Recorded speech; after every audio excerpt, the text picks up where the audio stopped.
Good Friday morning, Backyard Naturalist friends and family. My name is Tim, and I will be this week's host of the Urban Ecology Center's weekly Backyard Naturalist. This week, we are returning to the pantry for the Pantry Naturalist, following suit from previous episodes on the ecological roots of the foods and spices that fill our kitchen cabinets, like cinnamon and salt and vanilla and honey and wheat and corn. And this week we're visiting the ecological and social roots of what is probably a recent visitor to the mainstream kitchens of the US, but has been an ancient mainstay in the Andes of South America. It's not technically a grain or a cereal, but it is a whole grain seed that is very nutritious. It's classified as a superfood because it's super healthy. So sit back and relax in front of your device as we bring you episode 24 of season 6 of the Backyard Naturalist, Quinoa, c'est moi. Right after a huge thank you to the Backyard Naturalist subscriber family. Thank you so much for your support throughout the year. I really enjoy our weekly gatherings, and I hope you consider joining us as we apply what we learn as we go on hikes through the Green Spaces Familiar Faces program. Research supports that there are a lot of health benefits just from being outside, and some of the healthiest, happiest people are the ones who build a community of friends, family, and people with similar interests. So I'd love for you to join us as the Urban Ecology Center connects people in cities to nature and each other. The next field trip is tomorrow, Saturday, February 22nd, as we will hang out with the legendary ornithologist and all-around superhuman Bill Miller, who will take us to one of his favorite green places to look for birds along the lakeshore of Milwaukee. And then the following week, March 1st, the equally legendary Cheryl Nen, who also happens to be Milwaukee's riverkeeper. There can only be one, and it is she. She's going to take us on a walk of one of her favorite stretches of one of Milwaukee's rivers. So we'd love for you to join us on either or both of these adventures or any of the future adventures. And before we visit Quinoa, I just want to share some of my favorite sources of information for many of these episodes, including today. So, Stuff You Should Know is a fantastic podcast, also the website How Stuff Works. And one I don't think I mention that often, but is a great go-to source, in my opinion, for random information is Mental Floss. I used to love getting that magazine. I think it was a monthly magazine, but it's no longer in print and hasn't been for a while. But I really looked forward to those mental flosses. In fact, we've just purged a ton of magazines and mental flosses. I'm hanging on to them because they're just so great. But I think I like probably looked forward to them coming even more than the Mad magazines from my youth or maybe the Richie Riches before then. So quinoa, as is the case with most of the foods in our kitchen, there's an ecological history of the food. And in this case, quinoa comes from a plant, a flowering plant, a dicot, two embryos. And of all the plants we've covered over the 6 years of this program, the quinoa plant is entirely new to backyard naturalists. The order of these plants is entirely new to this program. We haven't covered any member of this entire order of plants called the Caryophyllales. It's an extremely diverse group that has very well-known plants like cacti and carnations, ice plants, even some carnivorous plants. Both Venus flytraps and sundew are a member of this order. So this is new territory for us, all relatives of the quinoa plant. From this order grouping, then we move down to the family level, and the family might sound familiar. It's Amaranthaceae, so which is also a very diverse family, over 2,000 species.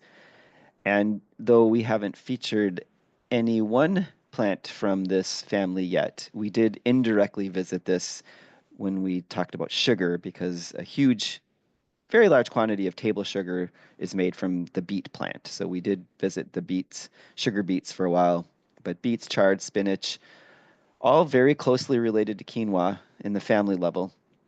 And also a lot of the plants in this family make good ornamental plants, so delicious and beautiful. And then from that family, we move to the genus level, which is Chenopodium, which is known as goosefoot. As you can see in the bottom picture, I guess the leaves look like little geese feet. And the name Chenopodium is Latin for goosefoot. Goosefoot, it's a Greek origin of a Latin word, goosefoot. So that's the genus that includes the quinoa. The quinoa is a goosefoot. And then we reach the quinoa plant in all of its glory. So Chenopodium quinoa, it's an annual plant. It goes to seed. It dies every year, and it can reach pretty tall heights, up to 7 feet high. And in my opinion, it's a really nice looking plant. It's an annual, like I said, so produces seeds. It's the seeds that we harvest to eat. In addition to growing into new plants, they are, for the most part, what we eat. And I would venture to guess that most households around me still probably don't have a lot of quinoa in their kitchen pantry as a staple with like the wheat flour and the sugar and the beans and rice, although I'm sure a percentage of you do eat it regularly or fairly regularly. But it's again recently arrived in the Western diet, and it's had its brushes with popularity, particularly when Oprah Winfrey, to some, is credited with bringing both the correct pronunciation of the word, and the seed to many of the Western kitchens when she talked about it on her very popular show. It was part of a cleanse diet that she was undertaking along with mushrooms, and then it became that hip food to eat, kind of a fad, and it's made its way into the hip and gourmet and hippie restaurants. And you have it's kind of a niche. You have similar stories for foods like quinoa, like kale, the mushroom coffee, and algae and hemp seeds and the acai berry, and nothing against these foods because they're all shown and probably part of this kind of hippie process is because they are super healthy and they're categorized as superfoods. Again, they're super nutritious, but again, they're kind of out of the mainstream staples. Probably often tend to be a little more expensive. People have, it's new, and you have to kind of learn how to cook them and eat them. So you could call them fads, but again, they're all usually here because they're so healthy, except for blueberries, which is also considered a superfood, but is a lot more mainstream, mainly because of pancakes and muffins and blueberries for Sal. And I mean, when I think of childhood memories, I can still taste the batter, the raw batter licking from the spoon when making the Betty Crocker blueberry muffins with my Aunt Judy. That was I always looked forward to. The muffins were good, but that batter was amazing. Probably because it was just so full of sugar. But anyway, uh, and then there's of course the other superfoods that became popular first in more respectable ways in the chia pet world before they all probably was later understood that they're also pretty healthy as food. Um, but the quinoa does have a history with humans that predates Bob Ross, as does the chia. In fact, it is one of the earliest domesticated foods on the planet. It was likely cultivated 8,000 years ago or more in the Andean regions of South America. There are depictions of quinoa in ancient tombs. This is a relatively recent tomb that's only 500 years old, found in Bolivia, but they're they've found depicted in thousands of year old tombs. And specifically, we are talking about the areas around Lake Titicaca in Peru and Bolivia, called the Altiplano, which is a very high, rocky, arid plateau, not one you'd necessarily consider comfy conditions, at least outside. A pretty rough environment. And so, as is the case with, you see this with maize and potatoes and a lot of other food domesticated in the Americas for thousands of years, there are many, many varieties of quinoa There are about 120 varieties culinarily that we have identified, but the true number is likely in the thousands because the indigenous populations in the Americas were arguably the most advanced cultures on the planet when it came to domesticating plants for food and creating varieties of plants to withstand different climates and different conditions and for transportation to grow varieties for certain characteristics. So thinking about climate change, 8,000 years before the modern Western world, there was an attempt by the USDA to get farmers to grow quinoa in the US in the early 1900s, but that didn't go anywhere. And we weren't ready yet for the quinoa revolution. Maybe we're just waiting for Oprah 100 years later. But many, many, many varieties of quinoa. And then, also was the case with the many varieties of corn and potatoes and squash, there are really only a handful of varieties that have worked their way into our supermarket. So the predominant varieties of quinoa have the very creative names of red, white, and black. And we call quinoa an ancient grain, but they're not exactly grains. And now we're getting into the Carolyn Washburn etymology territory because technically a grain has to come from a cereal. And quinoa is not technically a cereal because cereal, by definition, is a grain that comes from a grass. So our cereals come from wheat and bran and oats because those are grasses. Quinoa is not a grass. It's an entirely different family. So oats, corn, bran, wheat, even rice, all grasses, all in the family Poaceae. Quinoa is in the family Amaranthaceae, so not a grass and therefore not a cereal. So instead, quinoa is given the honorable moniker of being a pseudo cereal. And if something is categorized as a pseudo cereal, it just means that it's used in many of the same ways as the true grass cereals in the grass family, but they're just not grasses. So they can be processed like cereal, their seeds can be ground into flour like cereal, they're cooked like cereal grains. But the pseudo cereals tend to be very healthy. So prominent examples would, in addition to quinoa, you have amaranth and buckwheat. Buckwheat is in the knotweed family. Amaranth is in the same family as quinoa, the Amaranthaceae. All processed like cereals, but not cereals because they're not grasses. So I don't know. Little arbitrary classification in my opinion, but quinoa can be given the label whole grain because it's the entire seed that is processed. So if we think of this as a wheat seed, the main parts of a whole grain of wheat, you have bran, you have the germ, and you have the endosperm. And so when you make whole wheat bread, you're using flour that processes all the parts of the seed, the whole seed.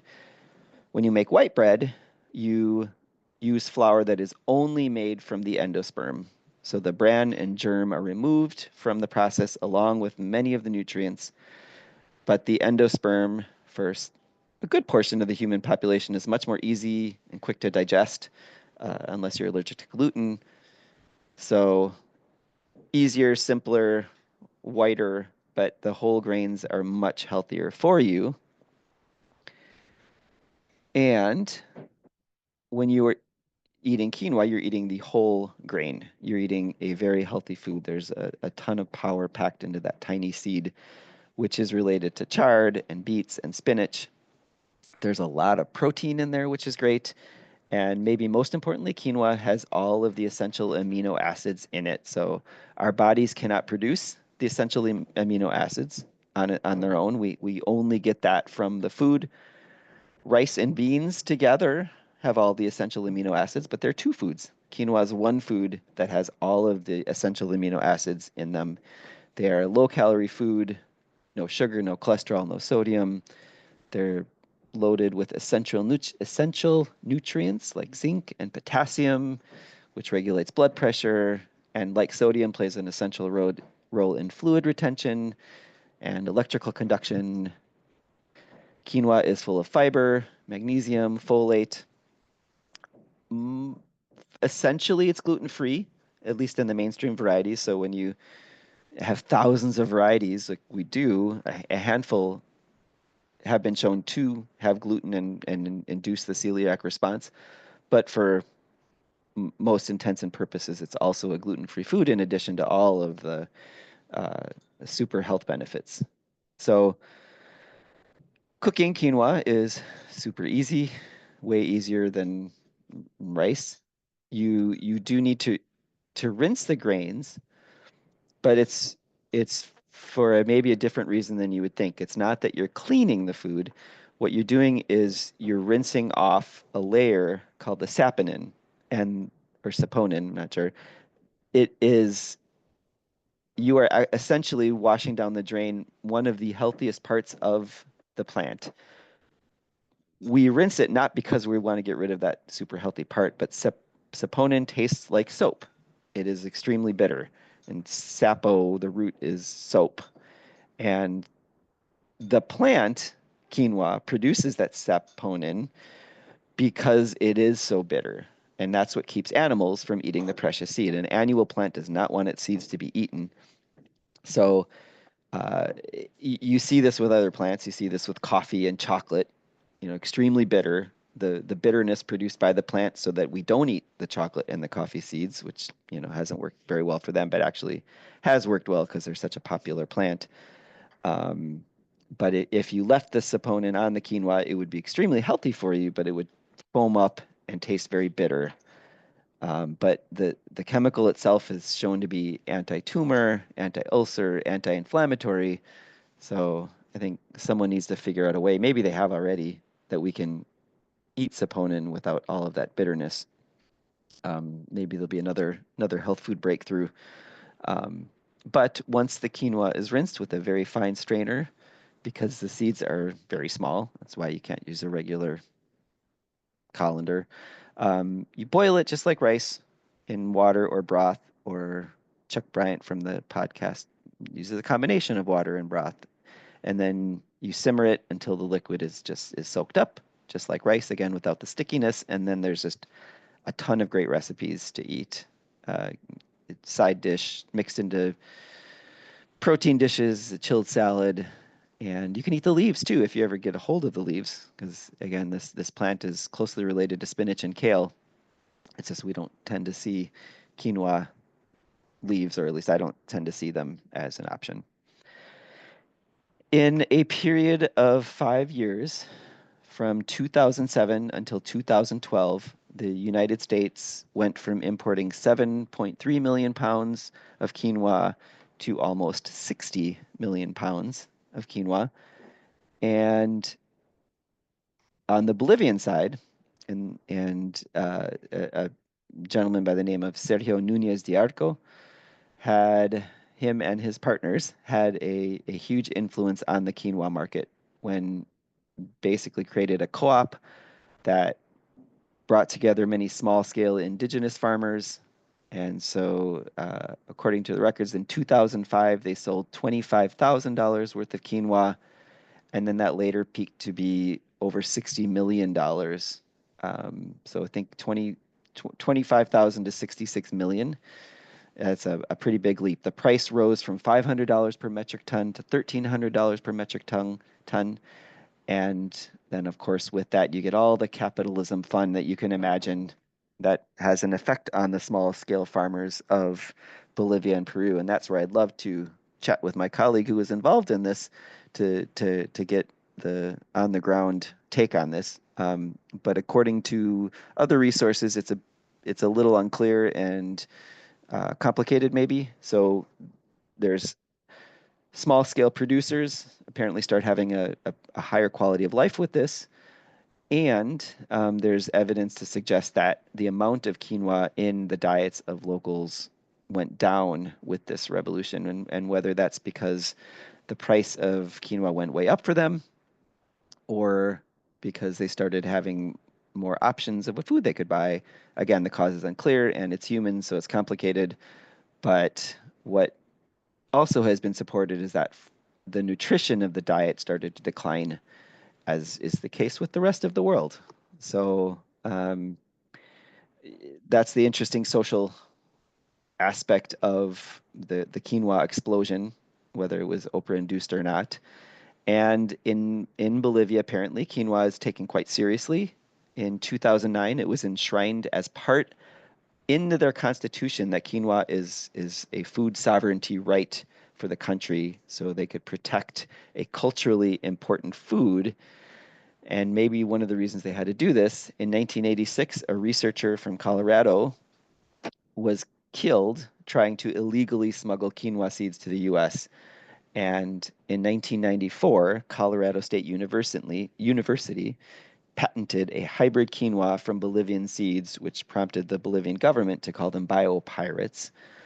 Um, in Peru, as recently as 10 years ago, there was uh, a characterized as a fairly violent land grab by farmers over land that had been vacant for decades and is now super valuable to grow quinoa. And then this also likely had caused a decline in the ecological practices where farmers are starting to reduce the practices like letting land go fallow to heal, particularly in delicate land like that is becoming much less common. So then you have the ecological damage. Farmers are starting to use sheep instead of llamas to fertilize the crop, which has other ecological impacts and bringing invasive pests and weeds.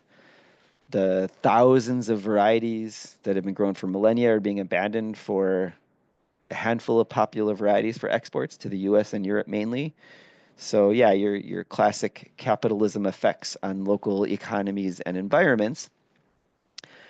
And there, there are some hopeful efforts. So within the countries of Bolivia and Peru, efforts to save the threat varieties of quinoa for use in school cafeterias and hospital cafeterias and giving patients and students healthy food in contrast to the absolute crap we tend to feed our students and hospital patients, in my opinion.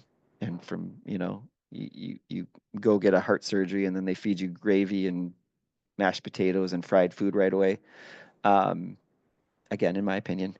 And there are farmers around the world that are trying to further tap into this hype, including in one of the hottest places around the Imperial Valley of California's Sonora Desert.